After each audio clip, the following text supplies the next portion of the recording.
மைதா மாவு வாழைப்பழ போண்டா இன்றைக்கி செய்ய போகிறேன்.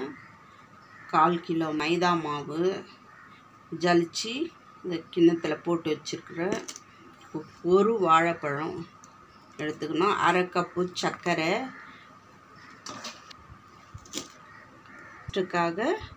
உப்பு கொஞ்சோண்டு சேர்த்துக்கணும். ஒரு வாழைப்பழம் எடுத்து உரித்து சர்க்கரை 1/2 கப்பு கொட்டிடணும். திட்டமாக தண்ணி ஊற்றி நல்லா போண்டா மாவு பதத்துக்கு நல்லா பிசைஞ்சு வச்சுக்கணும். போண்டா மாவு பதத்துக்கு நல்லா பிசைஞ்சு வச்சிடுச்சு. இப்போ ஒரு 10 நிமிஷம் இது ஊறணும். அப்போ தான் அந்த சர்க்கரை எல்லாம் கரைஞ்சி நல்லா இது வரும். இப்போ இரும்பு கடாயை வச்சு ஒரு 300 எண்ணெய் ஊற்றிருக்கிறேன். இப்போ போண்டா போட்டு எடுக்க போகிறோம்.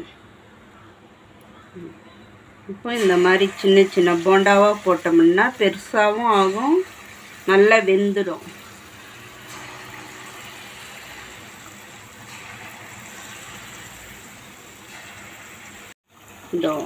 இந்த மாதிரி நல்லா செவந்து வரணும். போண்டா இந்த மாதிரி உப்பி வரும். இந்த மாதிரி வந்ததுன்னு எடுத்துடணும். அவ்வளோதான், ரெடி ஆகிடுச்சு. மைதா வாழைப்பழ போண்டா ரெடி ஆகிடுச்சு.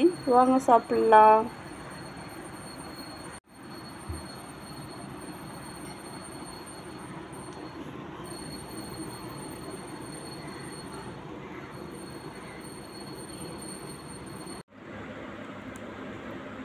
எனக்கு பிடிச்ச வாழைப்பழ போண்டா சூப்பர்.